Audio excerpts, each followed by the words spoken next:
This is the plaintiff, Nicolette Robinson. She says the defendant is her mother, and they used to have a good relationship. But all that changed when she refused to reimburse her the money she owes. That's right, her own mother is trying to weasel out of the $1,360 she gave her for a car back in 2021. And she's out of patience and suing.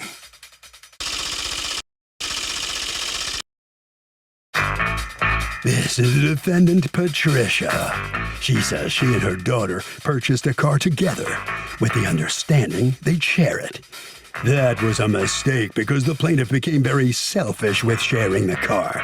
Their relationship is now strained, and there's no way she owes her daughter a penny. She's accused of causing a family squabble. All parties, please raise your right hand. People's Court is now in session. The Honorable Judge Marilyn Milian is now presiding. Litigants have been sworn, Your Honor. Thank you, Douglas. You're All right, welcome. Ms. Robinson, you are suing your mother, Ms. Patricia, for $1,360 that you say she owes you and refuses to pay. What is going on? Well, my mother and I, we were actually building a really good relationship, and both of us needed a car because we tried to, ask other family members to take us here and there, whatever, and it was always an issue. They're rushing us, we couldn't get there, whatever. So we decided we were going to get a car together, and then after that, we were going to also get an apartment together, so we'd have the car and the apartment at the same time. So you're going to move in together and you're buying the car together. Do you have a license? Yes, I do. And does she? No, she doesn't. Okay, so what's the point of her buying the car with you, that you would take her to where she needed to go? Exactly. Okay, so go on. We did things together. Okay. That was the plan. All right. And so we looked for a car for a while, and we were going to get both of our names on the car. However, I got divorced, and my credit's been messed up ever since. So the salesman came back and said, your credit's pretty bad. And he's like, would there be a problem with just putting it in your mom's name? And so we kind of, talked it over just a little bit. And I'm like, I trust my mother. That's fine. Right. So, so that the interest rates wouldn't be so high. And so we did that, and we got the car on my birthday, actually, October 23rd. You put down $1,000.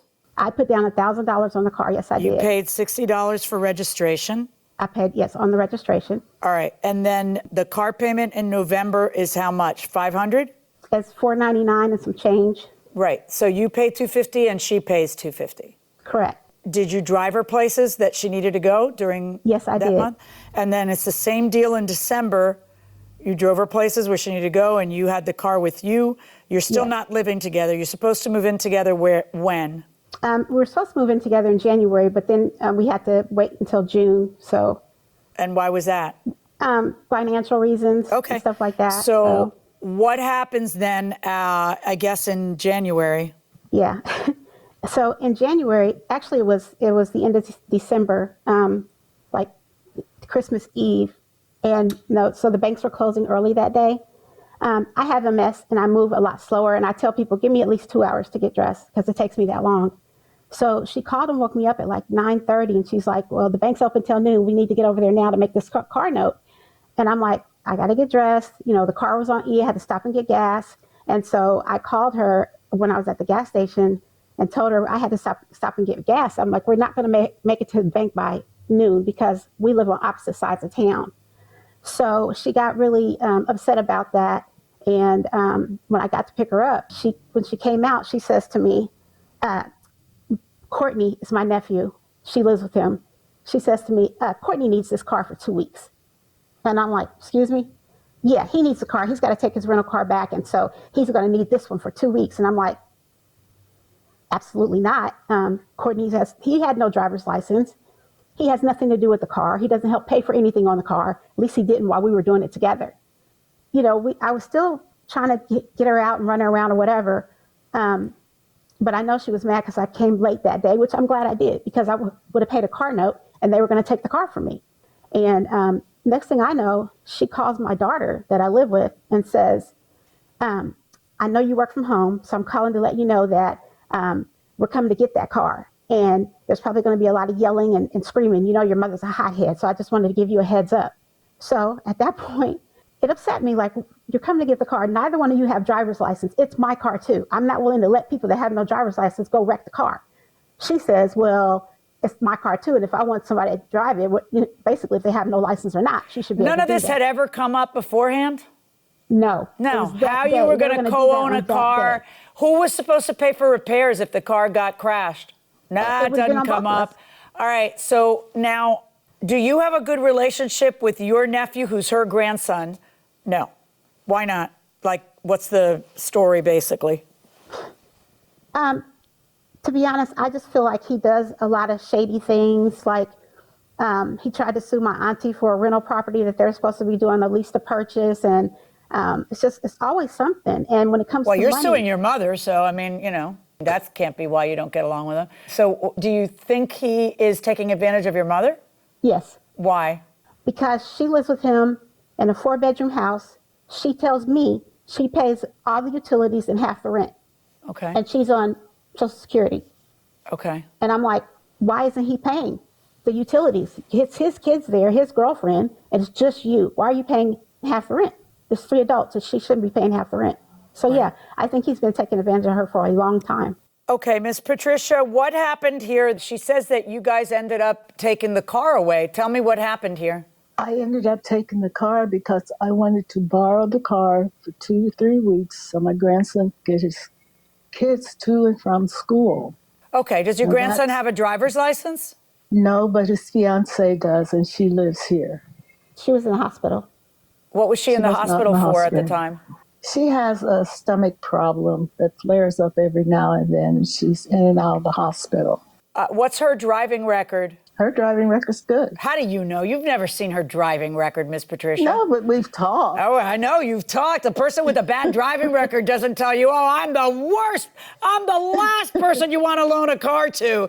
Oh, I have accidents left and right and speeding ticket. Nobody ever confesses that. The insurance is under whose name? Mine. Oh, only yours. Yes. Right. Well, she doesn't drive. How can it be under her name? So the insurance is under her name, but you don't want to give her a say in who drives the car, and it's half her car, Ms. Patricia? Well, I figured if I needed the car, then I could use the car for a couple of weeks, and it's how she had it for 3 months. Well, I mean, right. And I see what you're saying. It's half your car. But, when you went into this deal, you know that you can't drive the car. But if you expected that you should be able to give it to strangers to drive part of the time, then that's something you guys should have discussed beforehand. Why is she wrong when she says, I don't want that other person driving our car, Mom?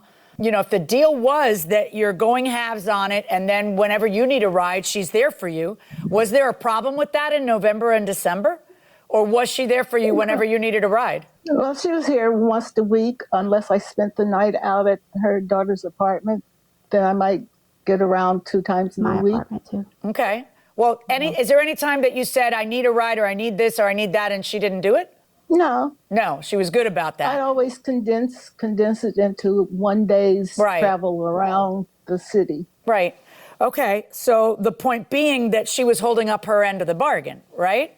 Have you and your mom talked since all this happened in January? Nope. Is it worth it? Nope, not to me anymore. That she would do that to me for him. I'm like, what kind of mother does that? Why would you stab your daughter in the back?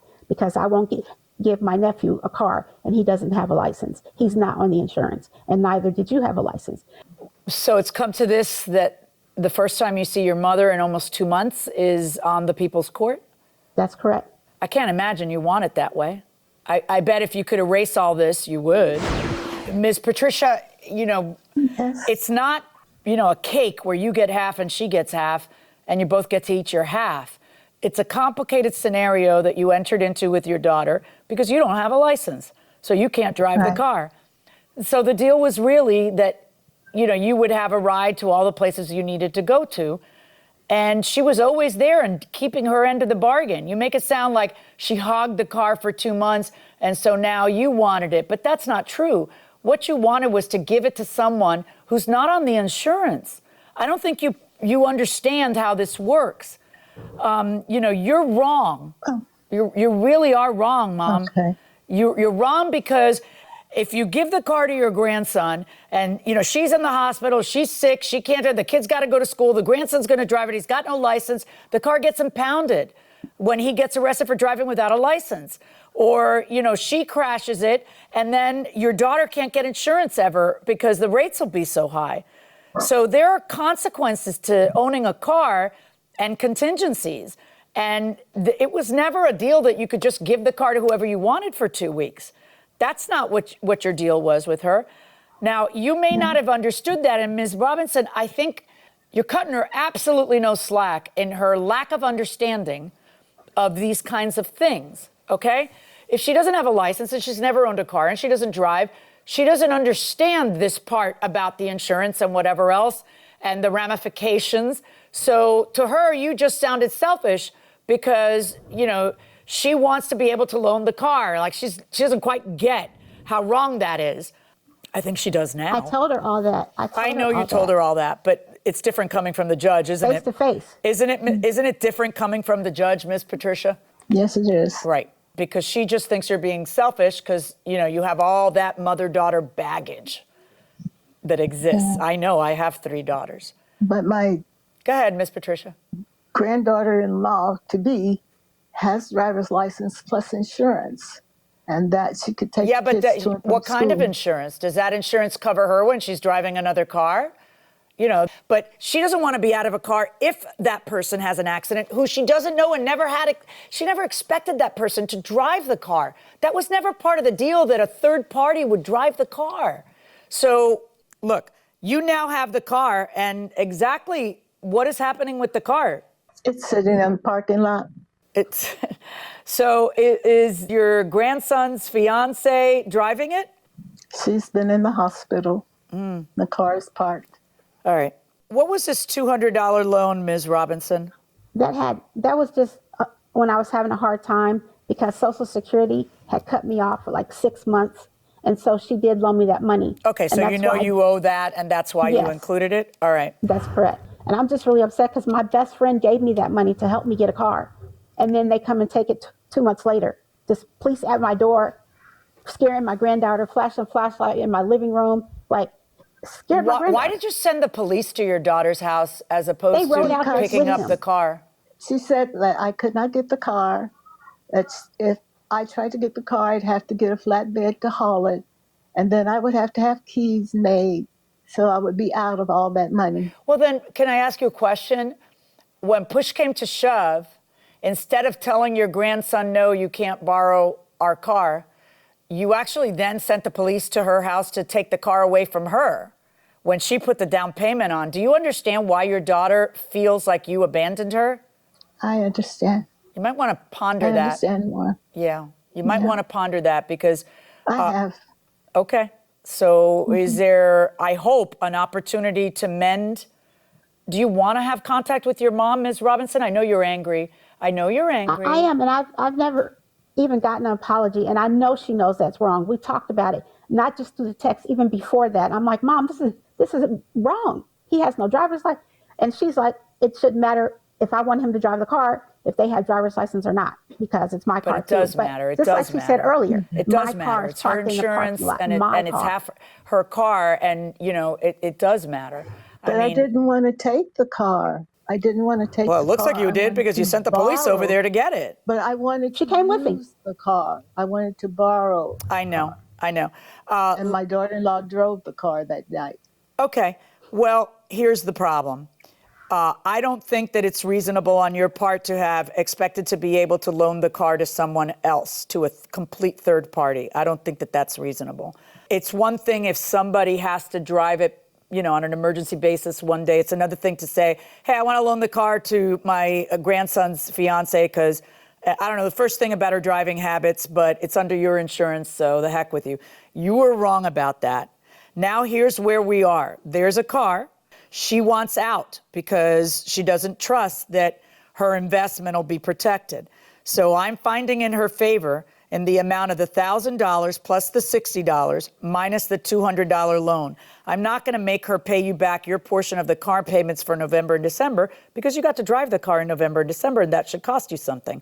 So I am ruling in favor of the plaintiff in this case in the amount of the $860. That's my judgment.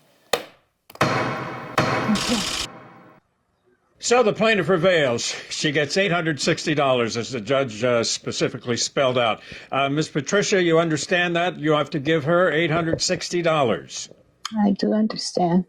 You know, I know the judge talked to you about your relationship with your daughter, and she asked you if you thought there was any hope. Let me ask you again. Do you think there is any hope of reuniting with your daughter again? It might be over.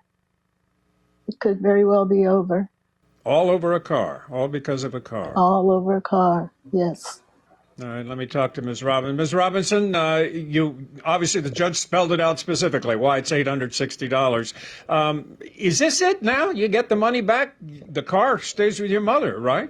You're out of the car. I mean, you know, trying to help each other. The car is in her name. They came with the police and took it from me. So hey, it's over. I'm done.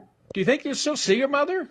I mean, what happens if you bump into her, you know, on the street or in the store? I'm not going to bump into her. She doesn't drive. The car's just sitting at her house. So I'm not going to bump into her anywhere. We live on opposite sides of, Indiana. So as long as I get that money back, I need to get me maybe a cash car now or something. So. All right. Well, that'll do it then. So, Doug, I mean, this is a sad case, but, this does involve ground rules. And if there are ground rules, establish them at the beginning of the deal that you make. In this case, who can drive the car. Whatever the deal is you're making with somebody else, if there are conditions, establish them up front. What is the best way to get out of a timeshare? It is paid for, but this timeshare really is bad with no vacancies every time I want to book a vacation. I should have asked how many rooms they actually reserve for the timeshare. Lots of people have timeshares. I think they've sold something like 10 million of them in the U.S. up to this point, or maybe more than that. But they're not that easy to get out of. And you're paying annual maintenance fees for most of them. You're paying money, so you're going out of pocket every year, and maybe you're not getting any return. So if you have like a blue chip, good timeshare that's like, I don't know, Disney, Marriott, the big hotel chain, those kinds of places where there's lots of choices or it's extremely popular, probably can sell it pretty easily. There's websites that will allow you to sell timeshares. If or it's sell not it for you. Right. If it's not that situation, you want to go and talk to the people in charge of the timeshare about a surrender or a buyback of the timeshare. And you might be able to work your way out of it that way with a payment. Who knows what it'll cost you? It might cost you another $500, $1,000. I don't know how much money, but so you could end up actually having to pay to get out of a timeshare obligation. Yeah, to pay your way out. But you have to know when you're doing a timeshare that, because they tell you up front, so long as it's available, Right. So you got to be somebody who has some flexibility. Just has to fit into your lifestyle. Exactly. That has to be your lifestyle. Right. And if it's not your lifestyle, if you have a lot of people's schedules to take into account because you have a family. Would never work for you. Never work. In a million years. In a million years it would never work. You're stretched to all these different cities and places and family, et cetera. So.